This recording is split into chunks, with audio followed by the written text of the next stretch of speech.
For years, I believed discipline was everything. I believed orders were the truth, and loyalty was the only path. But that was all before the night that changed what I thought I knew about fear, and about myself. My name is Leah, and I spent 4 years in uniform, 4 years following rules that were never meant to be questioned, 4 years telling myself that emotion was weakness, and weakness was dangerous. Then came the night that broke all of that. We were stationed near an abandoned industrial zone, the kind of place where the silence felt heavier than the air itself. Our unit was small, just 4 of us, rotating shifts, guarding an entrance that nobody ever used. At least, that's what we thought.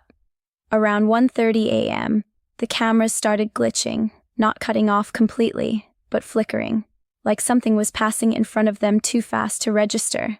My commander told us to stay alert but calm was impossible. Something in my chest tightened, a pressure I hadn't felt since my first year in training. Minutes later, we heard it, a faint clank, metal against metal, then footsteps, slow, deliberate, echoing through the empty halls, the kind of footsteps that don't rush because they're not afraid. We locked down the gate and moved in formation. My pulse was pounding so hard I could feel it in my ears. I kept telling myself, discipline, focus, no fear. But fear didn't care.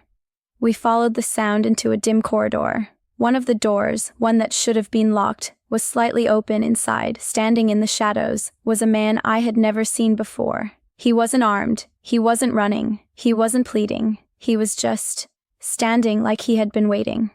My commander shouted at him to step forward. The man didn't move. Instead, he said something in a low voice, calm, steady, almost unsettling. You guard what you don't understand. My grip on my weapon tightened. He stepped forward slowly, the light finally revealing his face. Not angry, not scared, just tired. Like someone who had lived a lifetime in one night, he said, "They told you discipline is everything, but discipline without truth is blindness." My commander yelled again, ordering him to get on the ground. Instead, he raised his hands, slowly, and placed a small metal device on the floor. Not a weapon, a drive, a storage drive. He looked directly at me, not at the commander, at me, and he said, "What's inside this will force you to choose between the uniform you wear and the human being you are." Before we could react, another door behind us burst open, a flash, a sound like thunder, then smoke everywhere. When it cleared, the man was gone, vanished. No footprints, no trace, only the drive he left behind. My commander took it immediately, yelled for backup, and locked the area down. But I couldn't stop thinking about what he had said, about the way he looked at me, like he knew something I didn't. Hours later, when the base quieted down, I found myself alone with the drive. My hands were shaking as I plugged it in. I told myself I wasn't supposed to look. That discipline meant obeying orders. But curiosity is stronger than fear. Inside the drive was a single video file, no title, no timestamp, just one sentence on the screen. Before you follow orders blindly, know who you are obeying. I didn't watch the rest, I couldn't.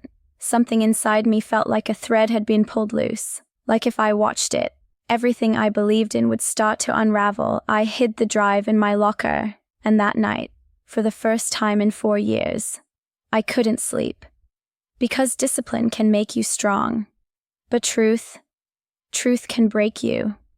And now I'm left with one question that I can't silence.